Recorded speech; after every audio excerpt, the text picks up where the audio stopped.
Bienvenue dans Pause Pépite, le podcast qui met en lumière les histoires de vie extraordinaires de personnes apparemment ordinaires, alors que pourtant. À travers des histoires authentiques et inspirantes, chaque épisode est une invitation à ralentir et révèle une pépite cachée dans le quotidien, un trésor d'expériences à découvrir. Ces parcours parfois surprenants, parfois émouvants, nous rappellent qu'il n'y a pas de petite vie. Je suis Océane Barberousse. Dans la vie, je suis praticienne en hypnose et doula. Embarquez avec moi. Prenez une pause et laissez-vous inspirer par ces parcours qui, loin d'être ordinaires, brillent de mille feux. Aujourd'hui, nous plongeons dans le parcours inspirant de Sophie. Pendant longtemps, elle a cru qu'elle était la deuxième de sa fratrie. Mais elle apprendra une fois adulte qu'elle était en réalité la troisième. À 5 ans, elle perd son père brutalement. Ce père, qui n'était pas très présent, mais qui pourtant occupe toujours une place importante dans sa vie. Peut-être parce qu'elle a dû mettre un voile sur son deuil lorsqu'elle était enfant. Ce deuil à qui elle laisse tout son espace aujourd'hui. Mais Sophie, ce n'est pas que ça. Loin de là. C'est une femme aux multiples facettes. Éducatrice spécialisée, accompagnante périnatale et parentale, praticienne en soins rebozo, entrepreneur, mère, épouse, femme, mais surtout, et plus que tout ça à la fois, sans compromis. C'est le parcours singulier de cette femme au grand cœur que je vous propose aujourd'hui de découvrir. Bienvenue dans cet épisode de Pause Pépite. Bonjour Sophie. Bonjour Océane. Je suis très heureuse que tu aies accepté mon invitation, alors merci d'être avec nous. Merci à toi. Je vais te demander, si tu le veux bien, pour commencer, de te présenter en quelques mots. Qui es-tu? D'où tu viens? Ce que tu fais dans la vie aussi, si tu veux bien nous le partager. La parole est à toi. Eh bien, moi, je m'appelle Sophie, j'ai 33 ans, je suis mariée à Benjamin, j'ai 2 enfants, 2 garçons, Charles et Gaspard. Je suis de Nantes et maintenant je suis plutôt proche d'Ancenis. Donc voilà, je me suis un peu partie, mais pas très loin quand même. Et dans la vie, comment on peut résumer? Je suis éducatrice spécialisée, je travaille à l'aide sociale à l'enfance et j'ai aussi une activité à côté. J'ai monté Sacré Moment où je fais surtout du rebozo, du soin rebozo.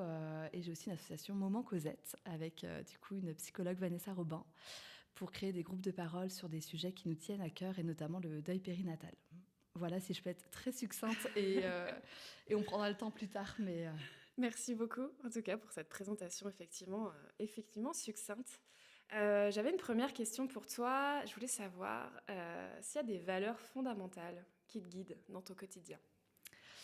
Oui, je pense que moi, les valeurs, c'est la bienveillance, le respect, le non-jugement. Et ça, c'est que ce soit dans ma vie pro, perso, partout. En fait, je suis la même partout. Et c'est des valeurs qui sont extrêmement importantes pour moi, que ce soit dans mes relations. Voilà. Ça marche. C'est des belles valeurs et je pense que tes mots, de toute façon, vont forcément résonner chez beaucoup de personnes. Est-ce que tu pourrais nous en dire un peu plus sur ton parcours de vie, en commençant là où tu le souhaites, au moment où c'est le plus opportun pour toi? Si on commence par le commencement, c'est mon arrivée, mon arrivée sur Terre, du coup, au mois d'août 91, un bel été.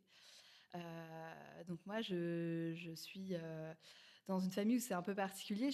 Pendant longtemps, je pensais être la deuxième. J'ai un frère aîné. Finalement, j'ai appris bien plus tard qu'il y avait une première grossesse qui, malheureusement, du coup, quand ma mère a accouché, elle est décédée à la naissance. C'était une petite fille. Et ça, je l'ai su à 18 ans. Donc voilà, j'ai grandi sans savoir vraiment. Donc pendant longtemps, je disais qu'on était deux. J'étais la deuxième. Finalement, aujourd'hui, j'ai envie de dire que je suis la troisième de la famille. Je comprends aussi pourquoi il y a des sujets qui me tenaient à cœur après, et sans faire toujours le lien avec ma vie. Et finalement, il y a beaucoup de choses qui se retrouvent, qui s'entrecroisent. Ouais. Voilà, j'arrive dans cette famille, donc avec ma mère et mon père. Bon, la vie de mes parents s'est très vite séparée. Ils se sont séparés. Alors, dans mes souvenirs, je pense que j'avais à peu près 1 an et demi. Mais même, c'est peut-être un peu plus tard. Bon, j'ai pas trop ces souvenirs très précis, mais en tout cas, j'étais très petite et très bébé. C'est ma mère qui s'occupait beaucoup de moi exclusivement. Mon père était un père qui venait plus pour les plaisirs et passer des bons moments et s'occupait moins de tout le quotidien. Ok. Et puis, malheureusement, il est décédé, j'avais 5 ans. Donc, ça a été, je pense, une épreuve qui a marqué toute la famille à différents niveaux. Donc, moi, j'avais 5 ans, mon frère 7 ans et mon père avait 33 ans à ce moment-là. Je Très le jeune. dis parce que je pense que c'est pas anodin. Aujourd'hui, j'ai 33 ans. Donc, dans ma vie, enfin, voilà, c'est des moments de vie aussi où finalement, il y a des choses qui viennent un peu en perspective. Et d'autant plus que j'ai grandi un peu avec toujours cette idée de... on m'a toujours dit que je ressemblais à mon père, j'étais comme mon père, donc du coup, c'est pas facile de se construire avec quelqu'un qui est manquant, qui est pas là, avec ce qu'on nous renvoie aussi. Et mon père était un peu dans tous les excès aussi, l'excès de la vie, mais l'excès d'alcool, l'excès de tabac, peut-être de l'argent, des femmes, enfin voilà. Et du coup, je me suis dit, bah, si je suis comme lui, ça veut dire que moi aussi je suis dans l'excès. Enfin, ça veut dire quoi parce que forcément, les mots d'adulte ne résonnent pas du tout de la même manière que pour un enfant. Bien Et moi, en sûr. tant qu'enfant, bah, c'était pas facile de me construire finalement sans ce repère-là. Repère dans tous les sens. Et puis, je me sentais assez différente. Donc, je pense que j'avais du mal à comprendre un peu dans quel environnement j'étais. Et que à ce moment-là, je portais aussi... Donc, très très jeune, je portais la vie. Je voyais bien, il y a eu un temps d'arrêt, la tristesse, l'effondrement des personnes. Et moi, je me suis dit, bah, j'ai pas le choix, il faut que j'aille bien. Voilà, donc moi, il faut que j'aille bien, il faut que je fasse en sorte que les gens aillent bien. Je pense que je me suis mis un peu ce rôle-là, où on me l'a donné, j'en sais rien. En tout cas, c'est la place que j'ai eue dans la famille de celle qui prend soin, celle qui prend soin des grands-parents, de ma mère, de mon frère, un peu différemment. Mais il y a aussi cette place-là que j'ai prise, qui a duré, duré, duré, duré, et encore un peu le cas aujourd'hui aussi. Donc voilà, une petite fille qui s'est construite avec bah, du coup déjà beaucoup de choses en peu de temps de vie, qui du coup j'ai tout de suite quelque chose de la vie de faut profiter, faut y aller en fait, on n'a pas le temps. On n'a pas le temps, on ne sait pas après, on ne sait pas le plus tard en fait, ça se trouve il n'y en aura pas. La mort, forcément, je l'ai tout de suite prise en compte. Je sais que la vie, bah oui, on est tous mortels, que du coup, dans les relations, il faut dire les choses. C'est un peu, mais du coup, il faut y aller maintenant. Mais peut-être aussi, du coup, dans l'excès ou dans le. Forcément, les enfants, on n'a pas trop normalement ce rapport-là. Enfin, on se croit plutôt, d'ailleurs, invincible, au-dessus de tout et que rien ne peut nous arriver, etc. Et moi, je voyais plutôt, mais il y a tout ce qui peut nous arriver, en fait. Donc c'était, j'ai grandi très vite, j'étais très mature, voilà, très très très vite. Je crois que j'ai perdu l'insouciance, aujourd'hui j'ai envie de dire un peu trop tôt. Je crois que j'aurais voulu l'avoir, cette insouciance un peu plus. Et en même temps, ça fait ce qui je suis aujourd'hui. Donc, et ça, par contre, j'ai envie de la préserver en tant que maman aujourd'hui pour mes enfants. Parfois, j'ai envie de dire, bah, s'ils peuvent garder un peu plus d'insouciance, c'est pas mal. Donc, ouais, une petite fille pleine de joie, avec une bonne dose de tristesse à l'intérieur, mais qui sourit, qui est pétillante, qui profite, qui fait en sorte surtout de ne pas poser trop de problèmes, parce qu'il ne faut pas en rajouter, vraiment.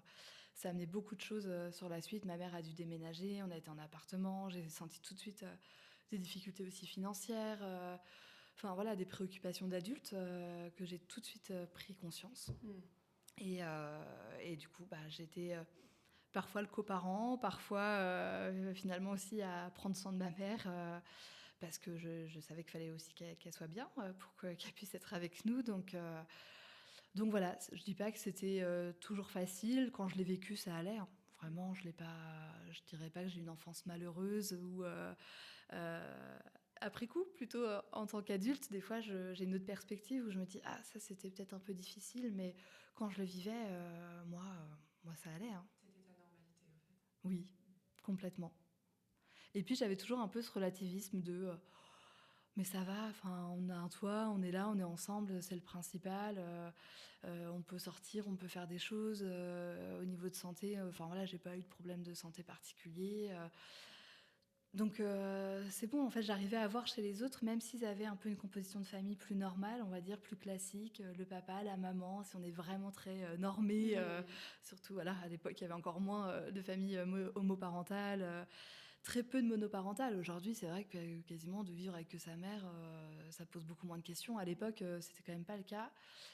Mais du coup, je voyais aussi chez les autres qui avaient certes leurs deux parents, mais tout n'était pas beau ou rose et qu'il y avait d'autres choses. Et ça, par contre, ça m'a toujours intéressée de voir au-delà de ce que les gens montraient. Sûrement parce que je montrais aussi qu'une facette Ouais. de ce que j'étais et que derrière, il y avait plein d'autres choses. Et aujourd'hui, ça me caractérise encore de jamais m'arrêter à ce que la personne, elle montre ou ce qu'on peut voir. De se dire, ah bah eux, ils ont l'air, c'est super, ils ont une vie, ils ont de l'argent, ils font des voyages. Ouais, non, derrière, il y a parfois d'autres choses qui sont un peu moins belles ou un peu moins douces. Et à l'inverse, des personnes qui vivent des choses très très dramatiques, mais il y a aussi du beau et plein de choses chouettes, quoi. Ouais. Et du coup, comment tu t'es construite ça a eu quel impact finalement dans ta vie, la disparition de ton papa? Ah, grande question. Ça, je le parcours à plusieurs étapes. En tant qu'enfant, forcément, j'avais le manque de ce père et de l'homme que je cherchais un peu partout. Donc parfois, voilà, c'était le père d'une copine voilà, je cherchais une autre relation. Je pense un peu comme un père pour être avec sa fille. Avec des amis de ma mère aussi masculins, où j'essayais de rechercher encore un peu ces repères-là. Surtout que bon, le sujet de mon père était quand même un sujet assez tabou quand j'étais enfant. Alors, je ne sais pas si c'est tabou ou moi je l'ai rendu tabou, c'est que je voyais qu'à chaque fois ça activait tellement de tristesse et de douleur pour les autres que je dis bah, j'arrête d'en parler parce que c'est peut-être pas possible pour eux ou c'est compliqué de voir à chaque fois que la souffrance et la douleur. Et moi j'avais envie d'avoir accès à autre chose à ce moment-là. Donc au bout d'un moment, bon, j'ai un peu évité ce sujet à la maison. Et puis après, bah, c'est l'enfance, c'est l'ado. Comment l'ado, elle peut aussi se construire sans ce regard-là, sans l'amour de ce père-là. Pendant longtemps, j'avais une colère aussi de me dire, il m'a abandonné, il m'a laissé. C'est pas juste, enfin un sentiment d'injustice de pourquoi je n'ai pas le droit à ça.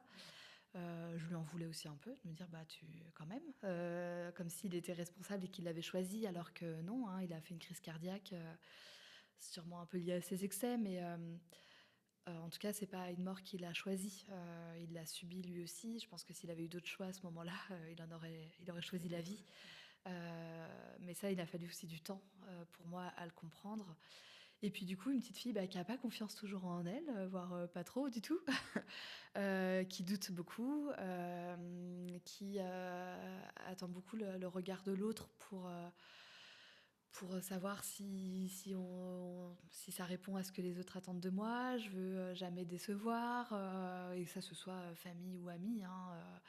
Voilà, c'est très dur pour moi de ne pas être aimée. J'ai envie d'être aimée, j'ai envie de faire rire, j'ai envie d'être vue aussi. Enfin, pas dans le sens être populaire, comme on pourrait se dire au collège, être les populaires, mais en tout cas, ne pas être effacée ou invisible. Et ni être dans la pitié, ça c'était quelque chose que je supportais pas, parce que le «oh ma pauvre, ça doit être dur», cette phrase-là, non merci, c'était plutôt bah oui ça fait partie de moi mais ça me définit pas. Et en le disant, ça résonne aussi beaucoup avec le regard que j'ai sur l'autre. C'est que oui, ça fait partie de moi, ça fait partie de mes blessures, et je pense qu'une de mes plus grandes blessures quand on se construit comme ça. Mais ça ne veut pas dire les blessures qu'on est faible ou voilà, on a des vulnérabilités et c'est ok. Et au contraire, ça, c'est aussi une grande force, une grande résilience, plein d'autres choses derrière. Et puis finalement, on la traverse à plusieurs moments, cette blessure, quand on devient adulte, quand on fait nos premières enfin, voilà, installations, quand on rencontre l'homme de notre vie, quand on devient parent, quand on se marie. Voilà, et finalement, mon père a été longtemps du coup à Champtoceau. Pour ceux qui sont du secteur, ils connaissent peut-être. En tout cas, c'est près d'Ancenis. C'est la même communauté de communes où là où j'habite aujourd'hui. Il y avait rien qui nous prédestinait à aller vivre là-bas. On s'est mariés à la mairie où du coup ma grand-mère habitait, etc. Enfin, il y avait quelque chose où, comme si nos chemins se recroisaient, et que aujourd'hui, j'en suis persuadée, il est toujours un peu là à veiller sur moi. Et ça fait du bien aussi de sentir sa présence malgré son absence.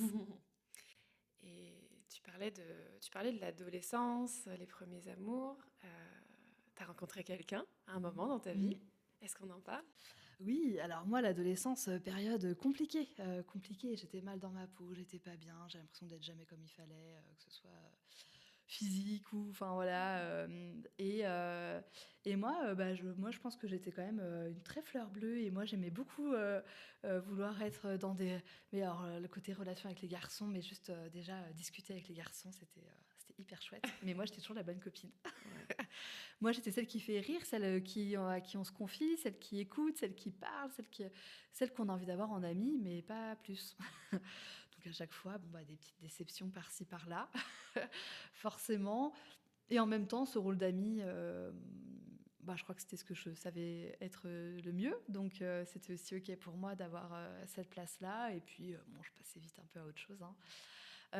Mais pendant longtemps, c'était un peu être, de toute façon, je le mérite pas cet amour. Et là, on va refaire écho au, j'ai pas eu l'amour de ce père. Et je pense que c'est aussi comme une logique de, en effet, la relation amoureuse, peut-être que j'y ai pas le droit. Je pense que ça pouvait peut-être faire peur parce que j'ai vu ma mère souffrir et que c'est pas simple. Et du coup, finalement, alors après quelques amourettes d'été, parfois ado, vers 16-17 ans, mais rien de. Enfin voilà, ça n'allait pas très très loin. Et finalement, Benjamin est apparu un été où. C'est souvent l'été d'ailleurs, à chaque fois, pour moi. Je ne sais pas. Il y a quelque chose sur cette période où j'avais dit non mais moi c'est bon là, je sortais de choses catastrophiques qui me convenaient pas et forcément cette phrase de ah non mais vraiment moi là c'est pas le moment quoi. Bon c'était pas le moment finalement, je me suis bien trompée, c'est une amie qui en commun vraiment le pur hasard, mais je ne crois pas au hasard donc j'ai envie de dire que merci de l'univers de nous avoir fait mis sur le même chemin. Une amie qui n'allait pas bien, qui se faisait en plus larguer à ce moment-là. Du coup, on prend un verre ensemble à Nantes. Et puis, elle fait écoute, j'ai un copain à venir chercher à la gare. Et puis après, je le ramène chez lui, je mange avec lui. Et en fait, à ce moment-là, il habitait à 2 rues de chez ma tante, où moi, j'allais chez elle pour fêter l'anniversaire de ma cousine. Voilà, la probabilité était très très fine.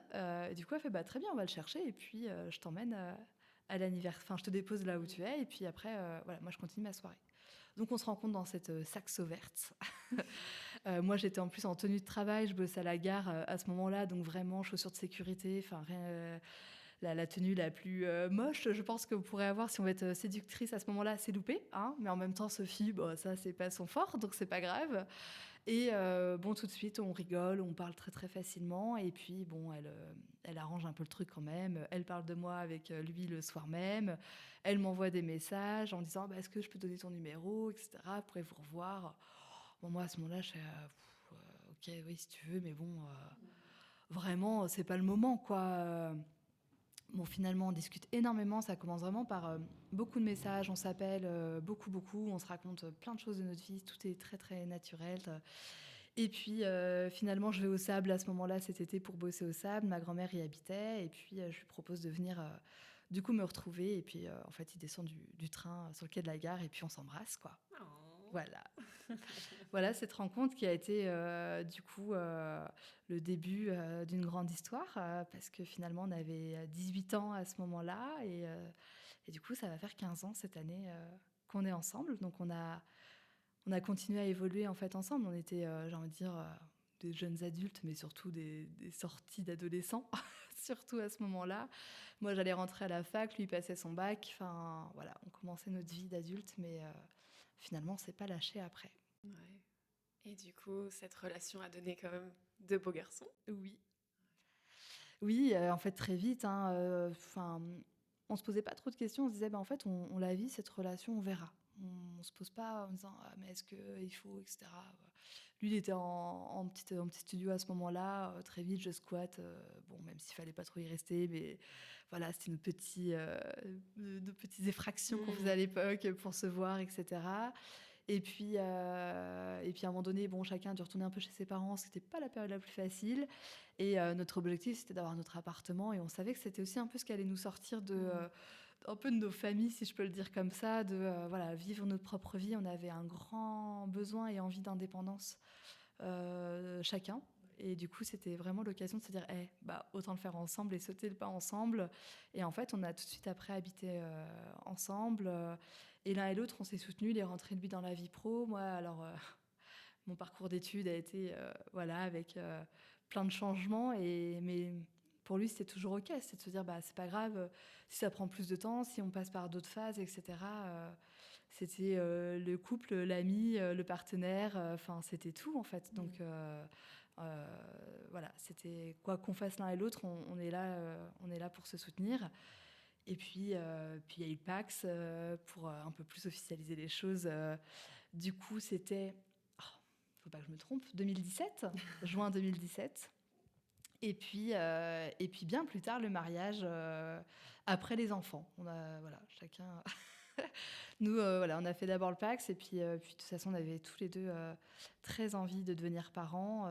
Tout a été assez facile finalement et fluide. C'était quand on a pu acheter, voilà, acheter notre maison, mais ça n'a pas été compliqué. Enfin, on était assez raccord sur tout, sur nos choix, sur notre vie. Quand on voulait avoir un enfant, c'est pareil, le désir était en même temps. Enfin, donc là-dessus, c'est quand même hyper chouette d'avoir cette temporalité qui est la même, qui n'est pas toujours facile quand on se rencontre jeune. Parce que forcément, on évolue, alors parfois, on évolue à des rythmes différents, où voilà, il y a besoin de s'accorder, il y a besoin de discuter, il y a besoin de reposer les choses, parce qu'on n'est plus les mêmes. Et ça, le couple, de toute façon, ça se travaille tout le temps. En dehors de tout ça, il y a ton rôle d'éducatrice à l'ASE. Est-ce que tu voudrais nous en parler ? Oui, alors, si je remonte un peu le fil, j'ai toujours voulu faire du social. Je ne savais pas trop comment, mais je savais que c'était ma voie. Du coup, j'ai fait commencer d'abord par la fac de psycho. Je suis allée jusqu'au master 1. Je l'ai arrêté en cours en me disant, mais je ne suis pas sûre de moi, en fait, de que ce soit la manière dont j'ai envie de pratiquer et d'exercer. Mais je me suis dit, OK, mais arrivé là, je fais quoi ? Du coup, j'ai pris une année à faire un service civique, je faisais du bénévolat. Après, j'ai toujours travaillé aussi à côté de mes études pour financer mes études, etc. Donc voilà, j'étais aussi très, très occupée. Et par les rencontres, on voit bien comment on chemine nos projets. Et puis du coup, je me suis dit, école d'éduc, ça me parle bien. Moi qui avais dit, je ne ferai jamais éducatrice. Bon, encore une fois... parce que j'avais rencontré des professionnels qui, ça me parlait pas en fait, la façon dont ils en parlaient. Je me dis mais moi je m'y retrouve pas dans notamment certaines valeurs. Alors c'était vraiment une histoire de rencontre à des moments. Et puis bon, je pense j'ai pu être des fois très affirmée comme ça, de dire ah mais moi jamais je ferais ça. Et j'avais dit jamais je serais à l'ASE. Bon voilà, encore une fois je me suis bien trompée. Mais c'est pas, enfin, et ça je suis assez honnête avec moi-même pour se dire on a le droit de dire quelque chose à un moment.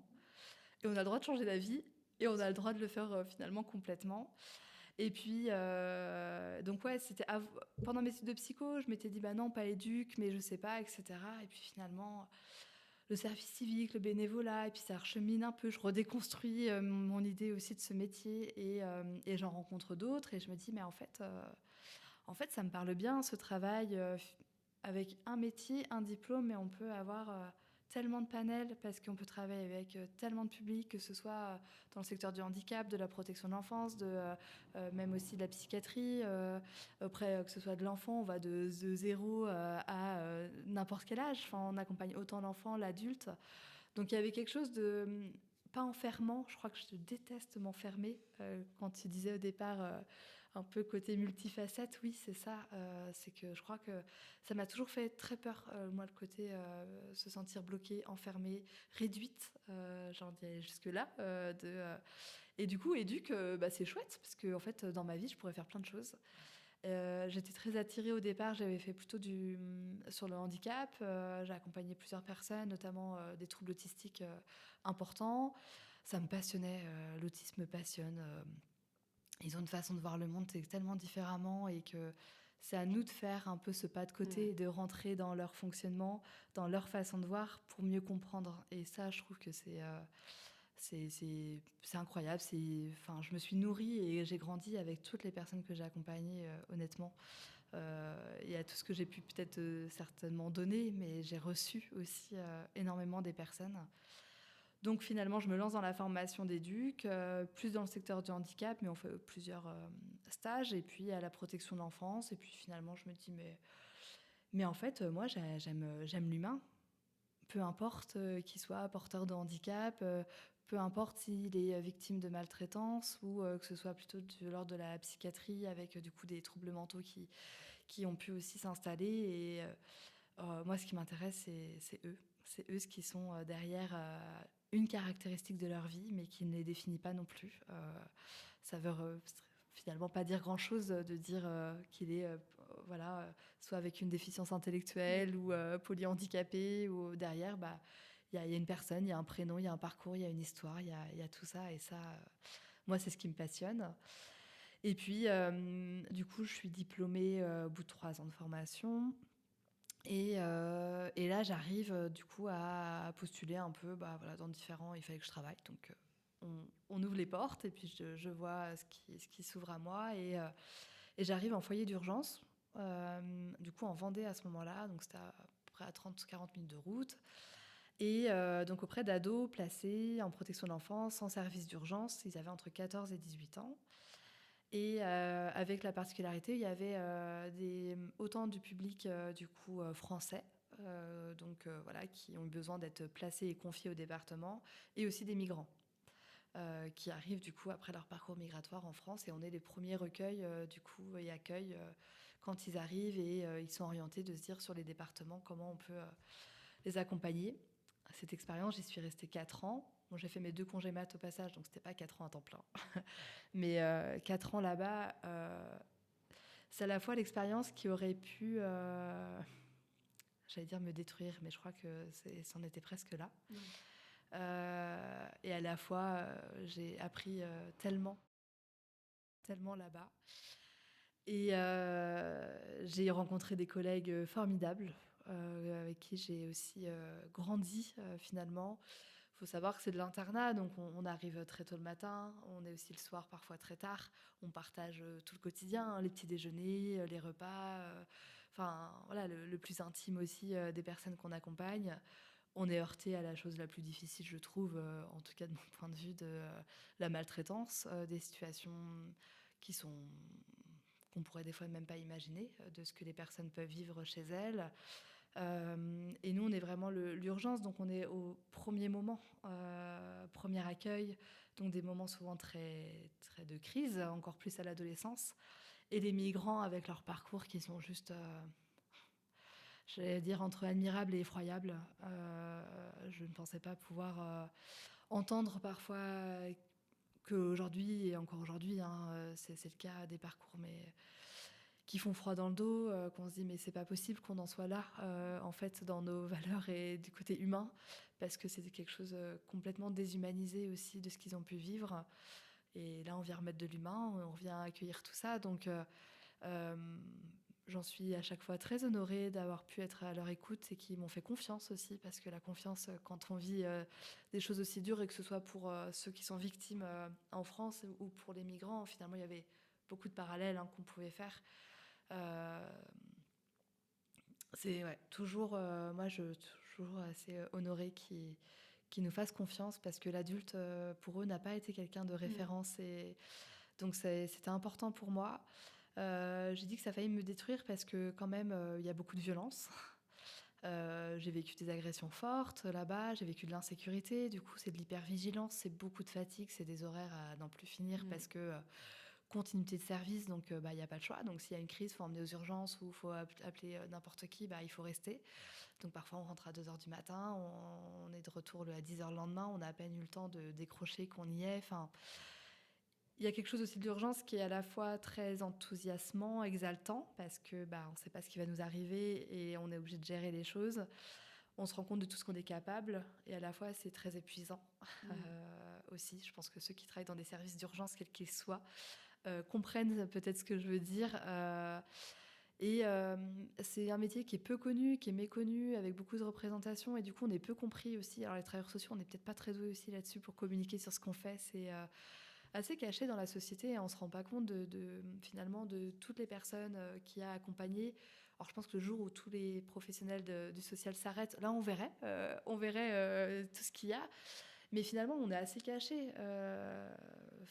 Et donc, c'est peu visible. Et parfois, je crois qu'à ce moment-là, je cherche aussi un peu de la reconnaissance, de dire, mais voilà, nous, ce qu'on vit, voilà ce qu'on traverse, voilà nos besoins. Et ça ne se va pas en s'améliorant aujourd'hui avec les budgets, etc. Donc, on fait toujours comme s'il fallait mieux avec moins. Donc, ça devient compliqué. Comme si, finalement, même le métier d'éduc... aujourd'hui, on n'arrive pas à recruter, donc il y a un peu toute personne qui vient faire ce métier-là sans formation, et du coup, c'est finalement la formation, peu importe, les gens font le travail, alors que non, la formation elle est importante, et aussi alors pour les personnes accompagnées et aussi pour la personne, parce que vraiment, il faut pouvoir encaisser et être capable de trouver cette distance aussi entre l'accompagnement et pas non plus plonger plonger avec les personnes. Là, dans ce cas-là, on ne pourrait plus aider et on ne pourrait plus accompagner. Donc, il faut vraiment trouver cet équilibre-là, qui n'est pas simple, qui est vraiment pas simple. Forcément, les parcours peuvent faire écho aussi des fois à des propres blessures ou même si c'est pas les mêmes degrés, mais on voit bien, on travaille toujours avec soi et sur soi. Ce qui est génial, et parfois on aurait envie un peu de calme et de répit et de repos. Heureusement, là encore une fois, ce pilier de Benjamin à côté, cet équilibre de vie fait que je tiens. Mais pour autant, une institution à ce moment-là qui va très très mal, et je sens que on est un peu sur un navire, on se sent un peu seul. Plus ça va, plus les gens partent, et qu'on se retrouve de plus en plus seul sur le navire. Mais plus on est seul, en même temps, si moi je lâche, il y a qui? Il y a qui pour ces jeunes-là? Donc c'est très difficile d'être face à ça. J'arrive à un moment donné, première grossesse qui m'extirpe un petit peu de tout ça. Je suis en arrêt très très tôt du fait de la fatigue de la route et de la dangerosité au quotidien. J'y retourne après, forcément différente, parce que quand on est maman et quand on devient maman, y a un nouveau soi avec qui arrive. Je continue quand même, j'y trouve toujours du sens, et puis finalement l'épuisement il y arrive en fait entre mon rôle de maman. Il y avait des journées, je savais même plus comment j'allais, vu que je suis en internat, j'ai soit mon fils le matin et je vais travailler l'après-midi, ou inversement, parce que je me suis dit c'est quand même génial, je peux avoir du temps avec lui la journée. Et en fait j'en suis épuisée de ce rythme. La pression, je pense que je me suis mise aussi en tant que maman, parce qu'en plus, quand on est éduque, on sait, on est censé savoir. Spoil alerte, pas du tout. Rien à voir quand c'est nous. C'est beaucoup plus facile quand on n'est pas lié à l'affect et au quotidien, etc. Je crois que ça m'a rendue plus douce aussi en tant qu'éducatrice. Je me suis dit, peut-être que des fois, je mettais la barre un peu haute pour les parents. Parce que qu'est-ce que c'est dur d'être parent. Qu'est-ce que c'est dur. Et du coup, la maternité m'a vraiment fait un peu évoluer professionnellement, personnellement. Mon médecin m'avait un peu alertée il y a une période sur mon état, j'allais dire psychique, mais oui, je pense que c'était à peu près ça quand même, parce qu'il y avait des moments où j'allais extrêmement bien avec mon fils, et j'étais face à de l'insupportable après, ou de l'extrême violence, où je rentrais encore avec plein de choses, et puis il fallait que je sois de nouveau disponible, et je sais plus en fait comment je vais, comment je fais. Voilà, donc les journées étaient bien trop longues aussi, je pense, à certains moments. Je travaillais un week-end sur deux, c'était aussi une vie un peu décalée, etc. Et finalement, je tombe à nouveau enceinte, voulue, désirée. Et là, mon médecin me dit, mais en fait, je vais t'arrêter très tôt, et je crois que ça va être ta porte de sortie aussi, quoi. Et là, j'ai compris à ce moment-là, si j'arrête, je n'y retourne plus. Je ne suis plus capable d'y retourner. Donc j'ai eu cette grossesse qui était à la fois géniale, vraiment. Moi, la grossesse, à chaque fois, c'est des vrais moments de porter la vie qui sont incroyables. Je crois que j'étais capable de tout. Rien ne me faisait peur. Je portais la vie, donc moi, c'est bon. Super pouvoir. Ouais, c'est ça. Moi, je suis une puissante. Vraiment, c'est avec du recul. J'ai fait tout ça enceinte, mais parce que là, je me dis bon, du coup, ok, si je retourne pas à ce boulot-là, qu'est-ce que je fais? j'avais pas d'autre porte de sortie parce que c'était la fonction publique que la démission. Donc je me suis dit, je démissionne, j'ai le droit à rien. Voilà, donc il faut que je trouve un autre boulot. Donc l'accouchement était prévu en septembre. Et on décide du coup de déménager pour avoir plus grand. Mais on se dit, du coup, le secteur, là, on s'en fiche. Enfin, on s'en fiche. Pas par rapport au travail de mon conjoint, mais moi, finalement, la Vendée, je m'en fiche si je m'en éloigne parce que de toute façon, je ne veux pas y retourner. Gros coup de cœur sur cette maison, du coup, près d'Ancenis, près de Chanteceau. Et du coup, à 7 mois de grossesse, c'est parti. Déménagement, travaux, rien ne m'arrête. Et puis, du coup, je démissionne en décembre et je repostule pendant mon postpartum. Grande période super pour se présenter avec tout ce qu'on est. Je pense que c'était la période où j'étais la plus vulnérable aussi, mais finalement, voilà, je pense que j'étais épuisée, mais c'est pas grave, on y va. Et je postule du coup à l'aide sociale à l'enfance. Donc là, on est en 2022, j'arrive en janvier 2023 sur ce poste-là. Et avec une première mission, mon premier jour où... là aussi, je me suis dit, je crois que dans ma vie, je ne peux pas faire les choses facilement, où on m'accueille et puis je prends mon poste petit à petit. C'était pareil au foyer de l'enfance où je suis arrivée, premier jour placement, fallait que j'accueille. Et puis là, à l'ASE, pareil, premier jour, on me dit, faut faire le placement de petits jumeaux au CHU au CHU de notre région. Et puis, donc j'y vais avec une collègue. Et ce placement qui m'aura bouleversée aussi dans ma carrière, et en tant que femme et en tant que maman, parce que du coup, ce placement qui était juste basé sur un diagnostic de l'hôpital du syndrome du bébé secoué, finalement, on se rend compte que le diagnostic était peut-être pas totalement vrai, ce qui ne justifiait pas le placement. Et du coup, je me plonge avec cette famille dans ce combat-là. Alors, chacun a sa place. Moi, de mon rôle d'éducatrice à l'aide sociale à l'enfance, eux, en tant que parents qui se battent contre une injustice. Et j'exerce ce placement pendant 6 mois qui a été très, très particulier, en sachant que les jumeaux avaient le même âge que mon fils Gaspard. Donc, beaucoup de résonance. Et encore une fois, je ne crois pas au hasard. Je pense que ma vie, c'est une histoire de rencontre. Et cette rencontre, elle devait se faire aussi. Ça devait être rien de prédestiné qu'on soit là à ce moment-là. Comme je disais, j'avais dit jamais l'ASE, jamais éduc. Finalement, éduc à l'ASE aussi, c'était bien là qu'on m'attendait. Et puis, il y a le cadre, et puis à un moment donné, il y a l'humain, quoi. Cette histoire-là, on peut l'écouter ailleurs aussi, sur... Oui, on peut le dire. Il y a eu un podcast, un épisode de Bliss, j'ai pas le numéro en tête, mais qui a été enregistré avec Sophie et aussi avec la maman des jumeaux. Donc, n'hésitez pas à aller le découvrir, il est incroyable. Vous saurez tout sur cette histoire un peu plus, mais en tout cas, je peux dire que ça a été... c'est difficile de trouver juste un mot, d'ailleurs, pour le dire. Mais en même temps, je me suis rendu compte de tout mon parcours, qu'aujourd'hui, quand j'ai eu cette mission de les accompagner et que finalement, j'allais... quasiment contre l'hôpital, contre un système. J'allais dérouter, j'étais pas d'accord. Enfin, à un moment donné, l'injustice, comme je disais, en valeur, c'est très fort. Et que là, c'était pour moi une grande injustice. On retirait aux parents leur enfant pour un mauvais diagnostic. Donc déjà, on le soignait peut-être pas correctement. Et en plus, il n'était pas au bon endroit.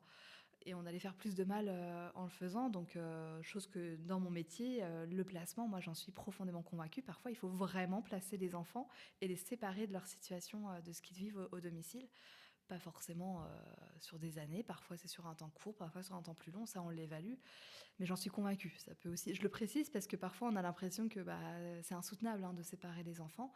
Quand je le fais, honnêtement, j'en suis très bien parce que je sais que c'est ce qu'il faut pour l'enfant. Mais pour une fois, j'étais plus en train de me dire, parce que forcément, j'avais des collègues qui me disaient, mais c'est pas ça le cadre, mais là, tu contournes les choses, et puis, mais attends, la responsable, on n'est pas tout à fait d'accord. Et je crois que je commençais à me dire, peu importe, moi, je suis alignée avec ce que je pense, et ça fait du bien aussi. Il y avait un petit truc de ce que je disais ado, du regard de l'autre, de correspondre et de répondre aux attentes, tout d'un coup, non, je vais répondre à ce que moi je pense le plus juste. Alors, je me trompe aussi parfois, mais plus à chercher cet amour peut-être qui m'a manqué de mon père n'importe où et pas de la bonne manière. Au travail, c'est pas de ça qu'il s'agit. Je suis pas là pour être aimée ou appréciée. Alors, si je peux l'être, tant mieux. Je ne crache pas dessus, mais en tout cas. Je crois que je suis amenée souvent à déranger. Je viens souvent, je vois bien, un peu déconstruire certaines choses autour de moi et malgré moi. Alors parfois, du coup, forcément, je peux être prise pour cible. J'en ai pas forcément parlé avant, mais au collège, il y a eu parfois du harcèlement.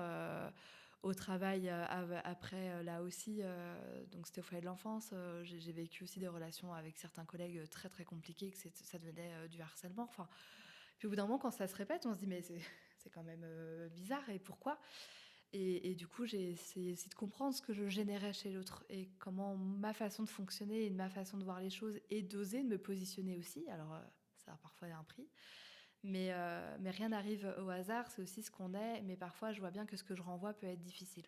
Parce que tout le monde n'en est pas là, on a tous notre parcours et il n'y a pas enfin, voilà, de plus ou de moins. C'est chacun son parcours, son chemin. Mais encore une fois, c'est aussi... c'est pas sans rien, quoi.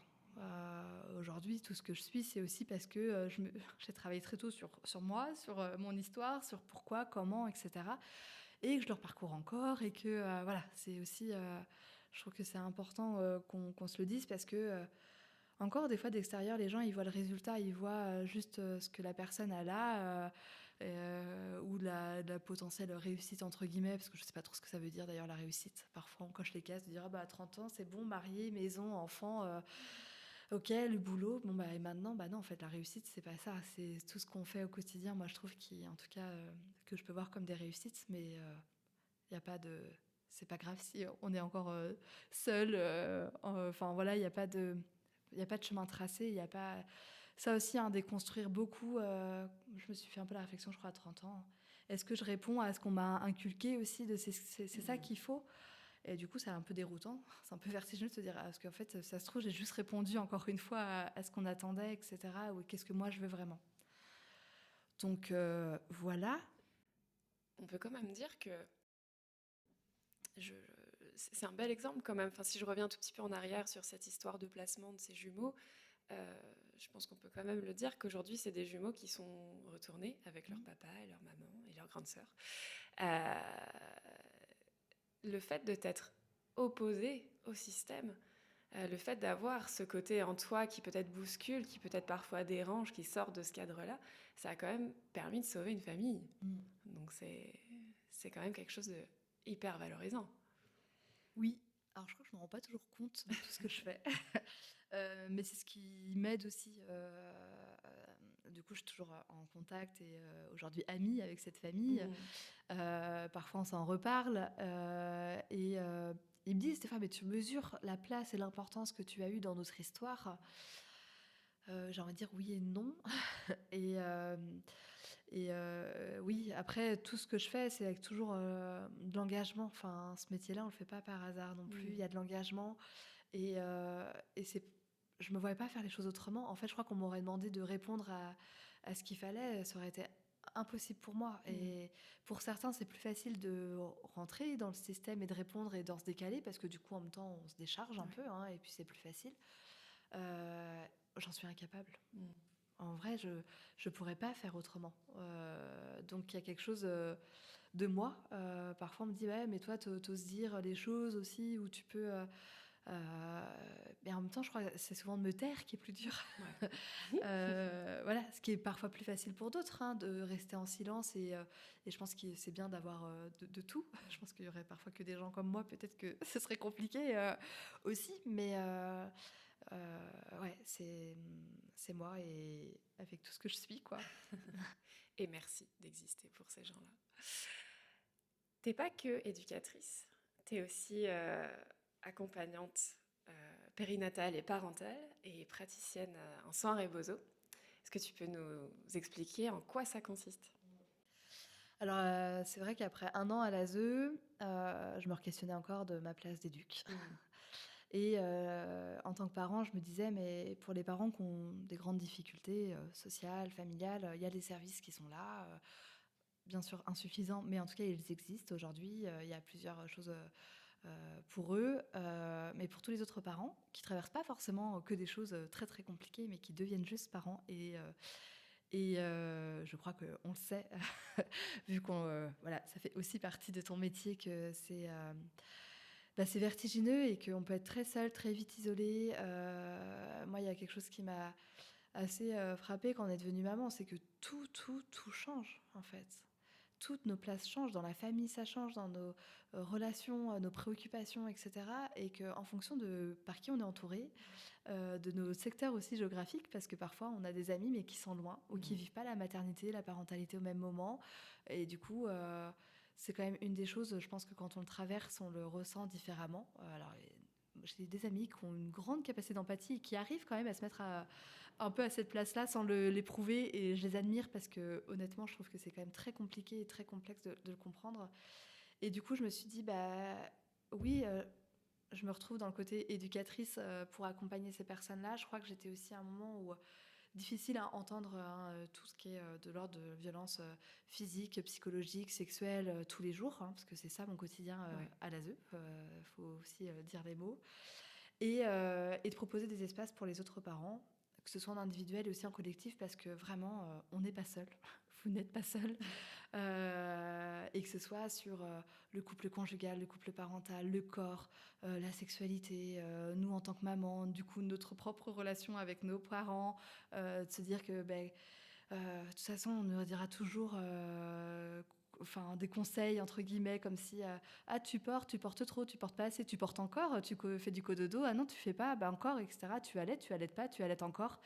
Tout le monde a un peu un jugement là-dessus. Et moi, j'avais envie de dire, mais en fait, écoutez-vous, faites-vous confiance, retrouvez-vous avec vous-même.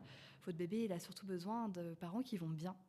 Et la société, on prend soin des bébés, je trouve. On les accompagne très bien sur plein de choses. Mais on n'est encore pas très doué sur accompagner les parents.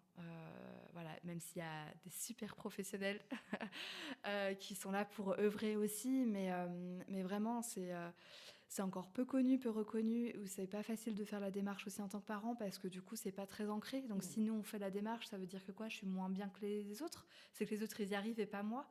Alors que non, je vous assure pour écouter les parents, euh, tous, on a nos petits, nos doutes, nos peurs, et ça quand on les partage, qu'est-ce que ça fait du bien.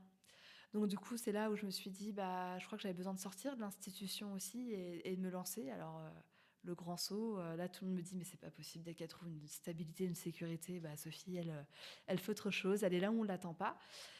Et bah oui, du coup, je crée Sacré Moment, je crée ces espaces pour ses parents. Et puis, au-delà de l'écoute et de la parole, j'avais envie de quelque chose de l'approche du corps. Parce que l'écoute et la parole, j'ai envie de dire que c'est un peu mon domaine, c'est un peu ma maîtrise. Mais en même temps, il y a des choses qui se ressentent, qui se vivent. Le corps, il garde aussi beaucoup. Et du coup, le rebozo, moi, m'a un peu appelée pendant mes grossesses déjà. J'avais besoin de ressentir ce serrage du bassin, ce tissu L'enveloppement me parle aussi en tant qu'éduc, hein, quand je bossais dans le handicap, on enveloppe aussi beaucoup les personnes qui sont morcelées, etc. Donc en fait, je me dis que finalement, il y a tout un fil conducteur qui est très très logique, que je ne voyais pas toujours à ce moment-là. En tout cas, le rebozo, je ne l'ai pas vécu quand j'étais enceinte et en postpartum parce que je n'ai pas pris le temps pour moi. Voilà, je fais partie de ces gens-là. Mais du coup, j'ai voulu me former à ça, donc me rajouter cet outil, je le vois vraiment comme un outil autour du corps. Et là, quelle découverte, ce monde du rebozo. J'ai fait des rencontres incroyables, humaines, professionnelles et des belles amitiés aussi. Et en fait, c'est un tissu qui nous lie entre femmes.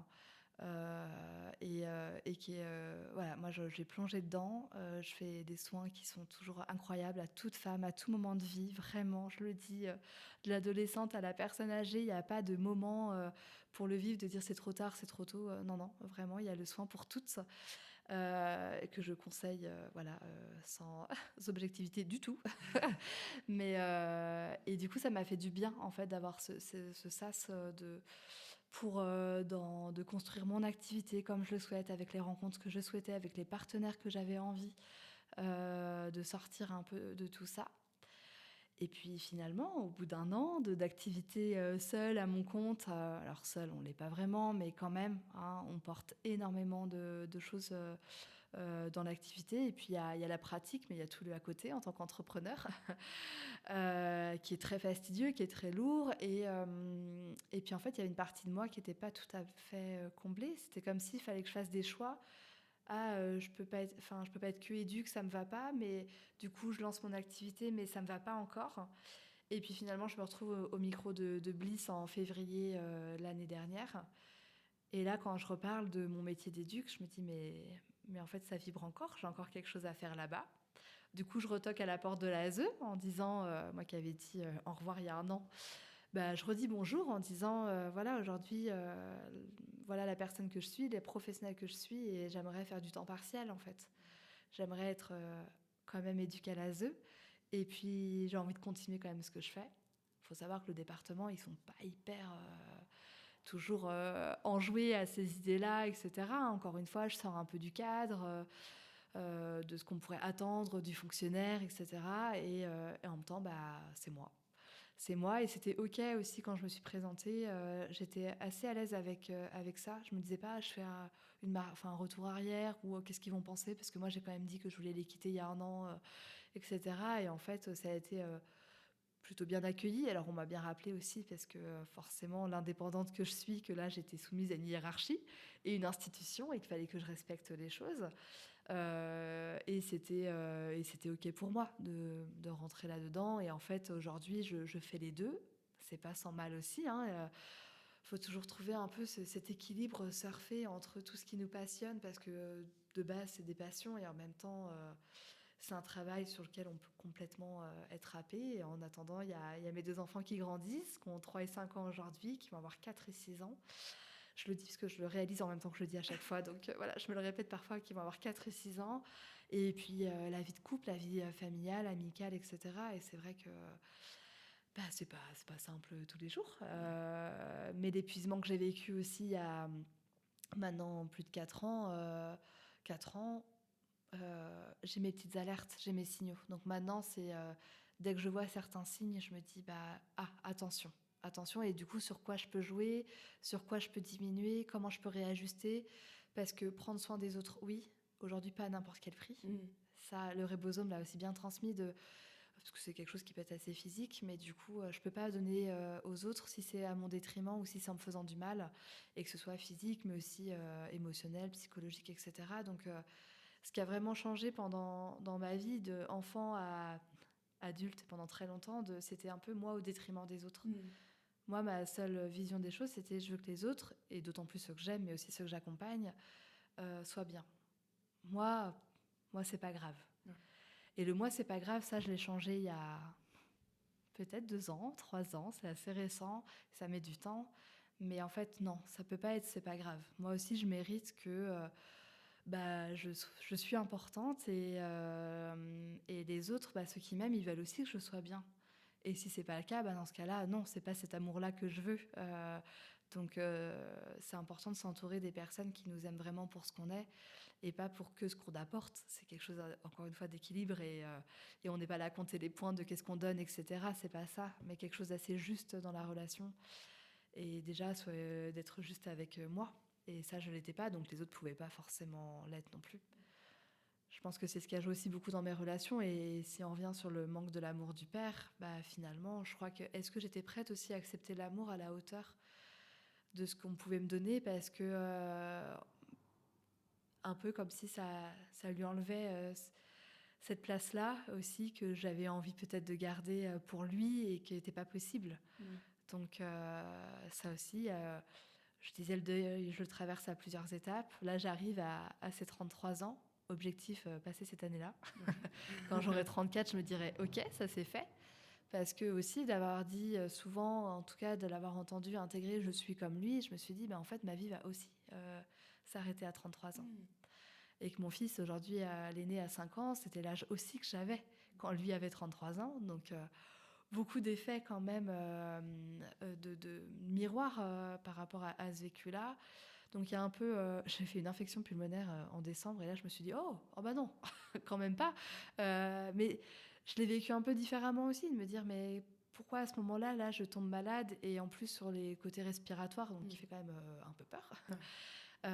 Et vraiment avec cet objectif de je vais passer ces 33 ans et j'ai vraiment hâte presque d'être cet été là à aller fêter ces 34 années parce que oui, ça fait partie de mon histoire et que je m'autorise aussi à le vivre, ce deuil à nouveau. J'ai réalisé que finalement, j'avais pas eu trop d'espace pour. J'en ai toujours parlé, ça n'a jamais été. Enfin voilà, mon entourage, enfin voilà, savent que ça fait partie de mon histoire, etc. Je peux parler aussi des blessures que ça a fait, mais finalement, de le pleurer vraiment, de le vivre pleinement. Encore quand j'accompagne ma grand-mère au cimetière, par exemple, ma grand-mère, elle pleure, mais je pleure pas avec elle. Moi, il faut que je sois là pour elle, et comme s'il fallait que je tienne encore quelque chose, sinon comme si tout le monde allait s'effondrer, alors qu'on a le droit de pleurer la mort ensemble, pas aux mêmes places. Mais en fait, ça, je me le suis jamais autorisée. Donc c'est quelque chose que voilà, que je traverse encore finalement aujourd'hui, et comme quoi on avance toujours, et il y aura encore d'autres choses après. Et ouais, je pensais peut-être pas autant en parler aujourd'hui, mais finalement c'est aussi, c'est aussi moi, quoi. Et justement, est-ce que tu as le sentiment d'avoir trouvé cet équilibre entre tout ce que tu traverses, entre ces différentes activités, entre ton rôle de maman aussi? Est-ce que c'est, voilà, et tout ce que comme je disais, tout ce que tu traverses aussi en même temps, est-ce que tu arrives à trouver cet équilibre? Je dirais que je suis en train de surfer, alors sans sachant en plus surfer. Donc je suis un peu sur une planche de surf avec des vagues que je me prends un petit peu de manière régulière. Mais aujourd'hui, j'ai l'impression que j'ai moins peur, j'ai moins d'inquiétude sur l'avenir aussi. Euh, je sais que dans tous les cas, ça ira. Et ça, déjà, ça change tout.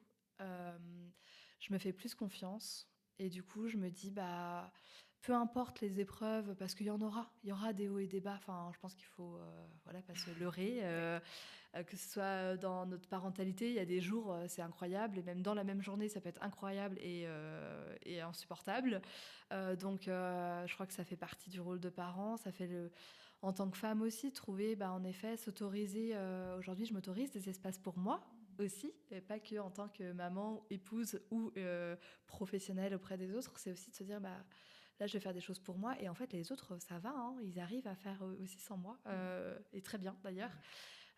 Mes enfants, j'adore quand ils me disent, ah bah oui, là tu vas courir ou tu vas faire ton yoga, et qu'en fait c'est hyper ok pour eux, et que ça fait même partie de notre vie. Et je pense que pour eux, c'est aussi ce qu'on peut leur transmettre, de vous avez le droit d'avoir vos espaces.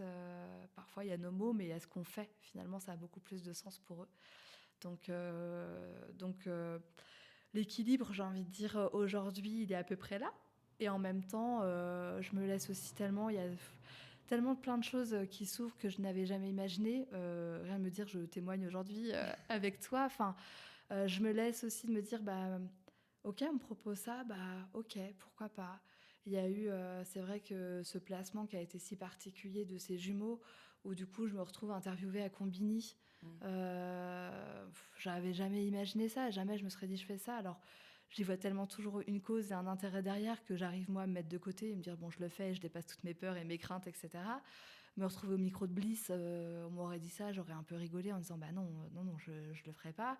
Et finalement ça arrive. Aujourd'hui il y a peut-être des projets aussi de films par rapport à ça. Enfin, il y a plein de choses qui viennent à moi finalement, sans le provoquer, sans le chercher forcément. Et moins je suis en lutte ou en combat de me dire je vais être à ma place, plus je le suis. Ouais.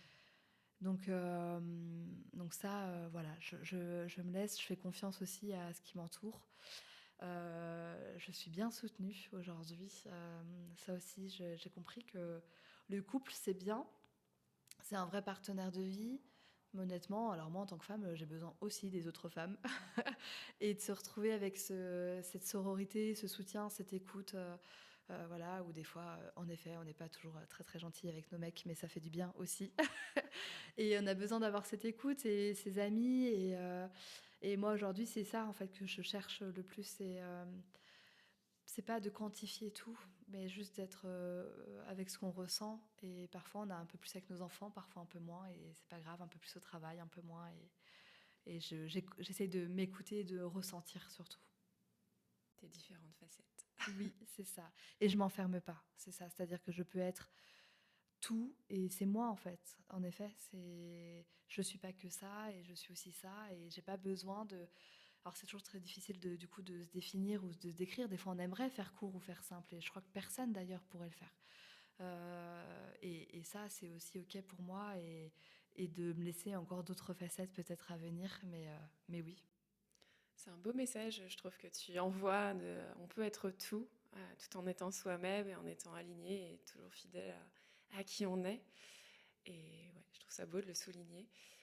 C'est quoi ta plus grande fierté? Mes enfants. Ouais. D'être devenue maman, je crois que d'avoir porté la vie, donné la vie et de les voir et de transmettre.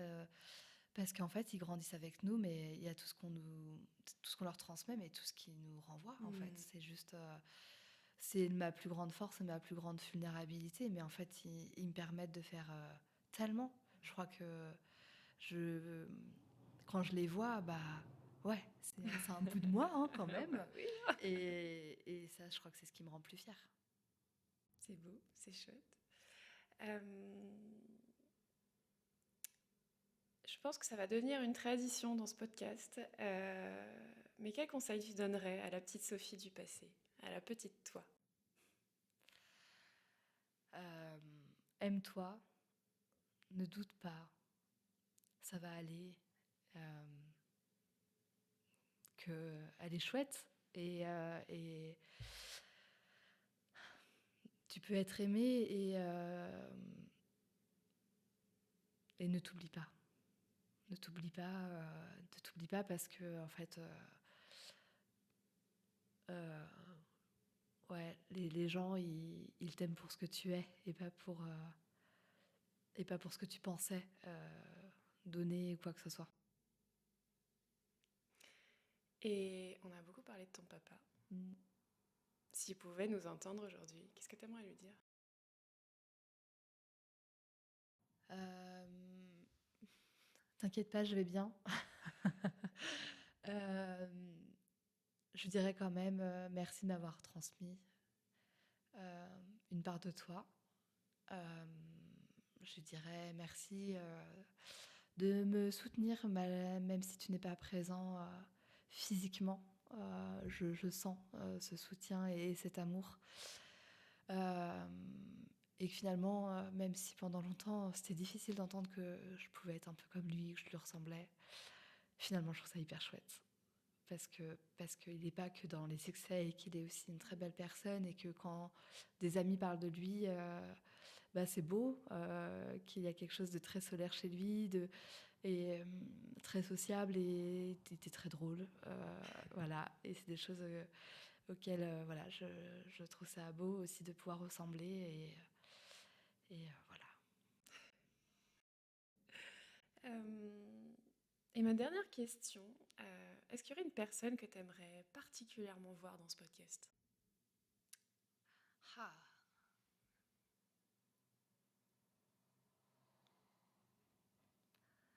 Tu me prends au dépourvu là. C'est Voilà. exprès. Ouais. Je réfléchis. Qui j'aimerais voir dans ce podcast? Faut pas que ce soit trop long, Sophie, parce que là, ça devient vexant pour les personnes. C'est pas facile. C'est pas facile. J'ai une amie qui me vient en tête et je me dis que c'est peut-être pas anodin. Alors je vais le dire comme ça. Je pense à une amie, Mélanie, qui a un parcours de femme incroyable, qui est maman solo aujourd'hui et qui a fait face à tellement d'épreuves de vie et qui est pourtant tellement pétillante que je me dis que derrière cette femme, il y aurait tellement à découvrir et elle mériterait d'avoir la parole. Eh bien, Mélanie, si tu nous entends, la porte est grande ouverte. Un grand merci à toi, Sophie, d'être venue te déposer à mon micro. Prends bien soin de la belle personne que tu es et je te souhaite la meilleure vie possible. À bientôt. Merci vraiment, merci à toi et à très bientôt. Vous venez d'écouter un épisode de Pause Pépite. J'espère qu'il vous a plu et merci infiniment pour votre soutien. Si vous voulez faire grandir ce podcast, abonnez-vous, likez et partagez cet épisode au plus grand nombre. C'est de cette manière qu'il brillera encore plus fort. Merci encore et surtout, prenez soin de vous et à très bientôt pour un nouvel épisode de Pause Pépite.